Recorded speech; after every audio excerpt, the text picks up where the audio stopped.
Buenas tardes, compañeros. Mi nombre es César Armando Méndez Velasco y les voy a presentar el tema de prostatectomía con robot. La cirugía robótica se introdujo a finales del siglo pasado con el robot Da Vinci procedente de Estados Unidos.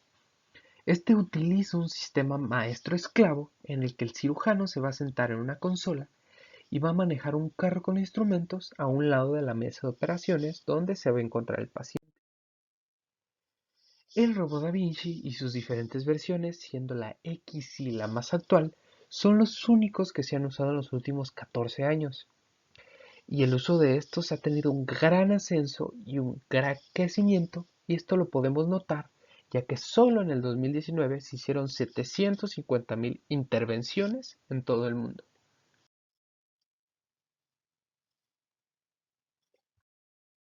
El sistema robótico del Da Vinci se va a componer de la consola del cirujano, la camilla de ruedas para el paciente que va a tener los brazos articulados y un sistema de imágenes.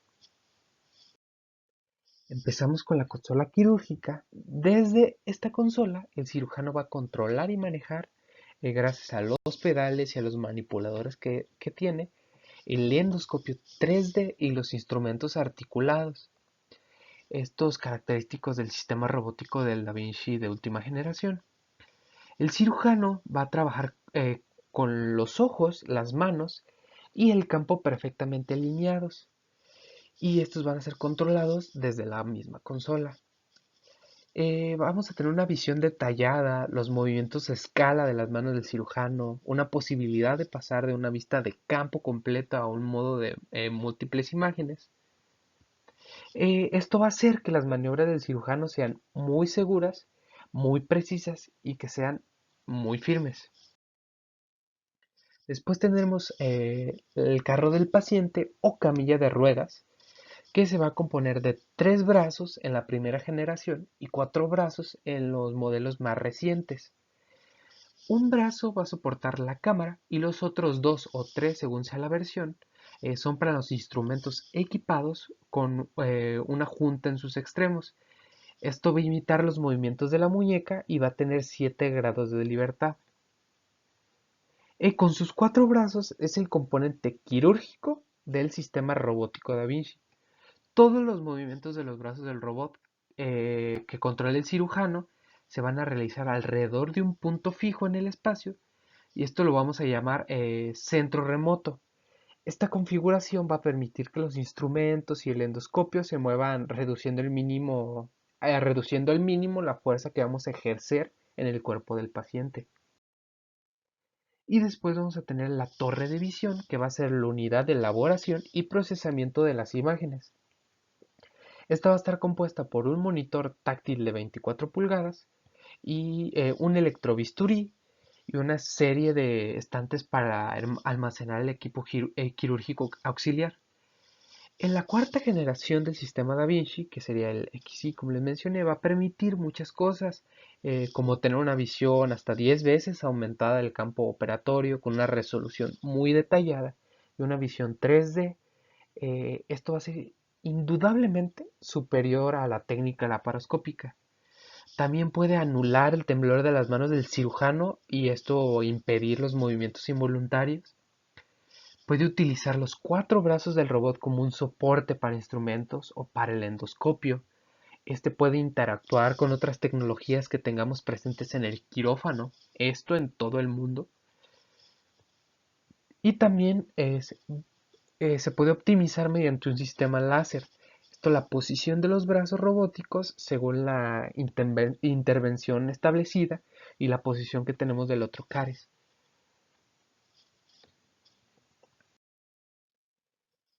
Como les mencioné, en los últimos 14 años, el Da Vinci ha sobresalido, es el único que se ha usado, pero en el último año, 2 productos han recibido aprobación regulatoria en sus países. Tendremos como primero el Xenon Surgical Robot, que va a tener la marca de la CE para su uso en Europa, y recientemente la aprobación de la FDA de Estados Unidos. Y también tendremos la plataforma de robot Revo 1, que esta es de Corea del Sur. que ha recibido la aprobación de la FDA coreana para su uso en la misma Corea. Tenemos como inicio el Senan Surgical Robot, que va a constar de una unidad de control remoto llamada cabina, un monitor 3D HD, un sistema de seguimiento ocular por infrarrojos, un pedal, un teclado y panel táctil y hasta 4 brazos robóticos que van a ser independientes con un nodo de conexión e instrumentos laparoscópicos reutilizables. Este puede adaptarse para su uso con cualquier sistema 3D y el sistema de seguimiento ocular va a permitirnos controlar la cámara mediante la visualización de varias partes del campo operatorio y los mangos para manipular los instrumentos que tienen retroalimentación óptica. Esto es una ayuda para la sutura y la disección. Y también vamos a tener el sistema quirúrgico robótico Revo 1, que va a ser un sistema maestro-esclavo, muy similar al sistema Da Vinci, que va a consistir en una consola de control del cirujano, un carro de operación robótico con 4 brazos, un carro de visión HD e instrumentos endoscópicos que van a ser reutilizables hasta 20 veces. Esto en comparación con los 10 usos que se le puede dar al instrumental del Da Vinci. Ahora, en cuanto a la prostatectomía robótica, vamos a tener una selección de pacientes. Inicialmente, esta se reservaba para los casos de una enfermedad localizada, baja e intermedia, pero por la seguridad y viabilidad que se ha presentado, ha ampliado la indicación en el caso de una enfermedad localmente avanzada. O sea, una clasificación de Gleason de 8 a 10 y con un antígeno prostático mayor a 20 nanogramos por mililitro. Y también nos dice que la prostatectomía radical se va a ofrecer a los pacientes con una esperanza de vida de al menos 10 años, según las directrices. Pero también vamos a tener unas contraindicaciones, como serían la obesidad mórbida, los antecedentes de una cirugía extensa que pueda afectar a las estructuras peritoneales o pélvicas y un glaucoma. Ahora, en cuanto a pasos prequirúrgicos, una vez que el paciente ha sido seleccionado, y que éste ha expresado su voluntad de someterse a la prostatectomía robótica y ha firmado y firmó con un consentimiento el procedimiento se va a admitir en el hospital esa misma mañana en la cirugía. Se va a pedir a los pacientes que ayunen desde una noche antes de la operación y vamos a hacer una breve visita por la mañana para ver que todo esté bien. Y después el paciente va a ser trasladado al quirófano, donde el anestesiólogo y su equipo van a administrar una anestesia general. Vamos a asegurar al paciente en la mesa de operaciones. Vamos a hacer la asepsia de la piel mediante yodopovidona y se va a colocar una sonda Foley del 18. Después vamos a tener una colocación del puerto. Eh, El neumoperitoneo se va a crear según la técnica cerrada mediante la aguja de Verés. Se va a hacer una incisión transversal por encima del ombligo para colocar la cámara. En total se van a colocar 4 puertos en forma de una cúpula. 3 van a ser para los brazos robóticos y uno para la asistencia laparoscópica. Vamos a activar el sello de aire y la presión la vamos a establecer a 12 miligramos de mercurio. Luego vamos a colocar al paciente en la posición de Trendelenburg y se va a separar las piernas para acoplar el robot. Los brazos robóticos van a estar asegurados a los trocares y aquí vamos a poner el instrumental en los brazos del robot. Después vamos a tener la incisión de la fascia endopélvica. La fascia endopélvica se va a incidir generalmente en el caso de una próstata grande o un cáncer agresivo. Para liberar la fascia de la próstata lateral de las fibras del músculo elevador del ano y poder movilizar la próstata en ambos sentidos.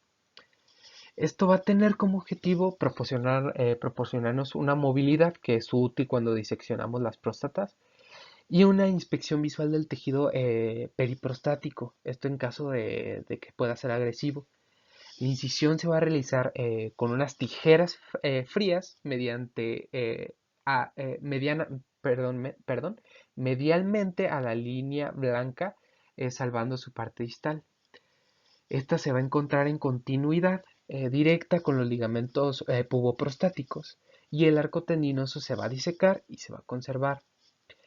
Llamamos a estas estructuras el cuello prostático, que va a servir posteriormente como un andamio para la reconstrucción anterior del cuello de la vejiga tras la extracción de la muestra.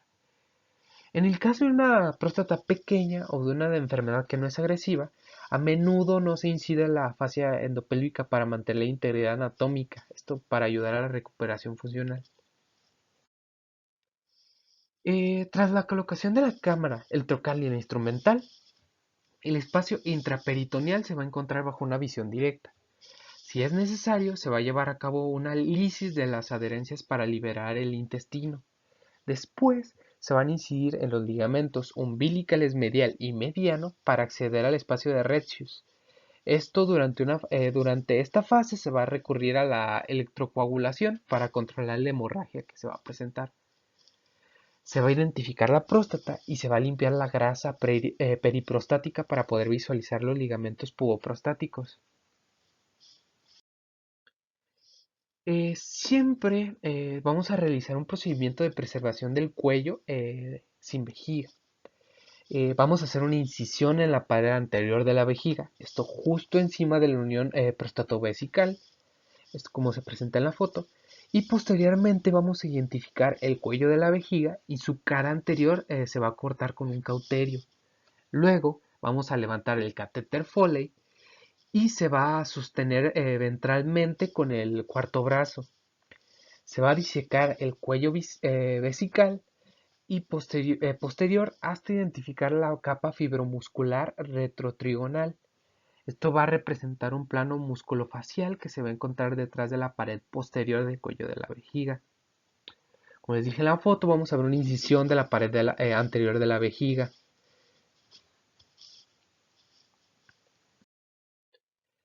Hay dos técnicas que tenemos disponibles para la disección y preservación de las neurovascular derecho, el anterógrado y la retrógrada. En cuanto a la anterógrada, después de la liberación de la vesícula seminal y la disección de los conductos deferentes, se va a levantar la próstata, se va a identificar la fascia de no Villiers y se va a hacer una incisión mediante una disección cortante. La próstata se va a disecar posteriormente a la fascia de Denovilliers. Luego, la disección se va a mover en sentido posterolateral hasta que el haz neurovascular derecho se haga evidente. Después, la liberación del haz neurovascular derecho de la superficie prostática posterolateral. Durante una disección anterógrada, el triángulo entre el pedúnculo y la pseudocápsula prostática en la base se va a identificar después de una suave tracción sobre el haz y la contracción de la próstata. Una vez identificado el plano deseado, se va a realizar una disección procediendo anteromedialmente hacia el ápice prostático.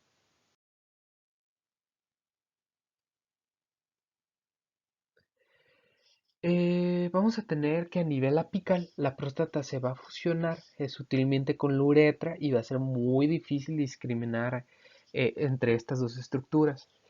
Para evitar los márgenes quirúrgicos positivos apicales, la uretra podría seccionarse un poco más lejos del ápice prostático.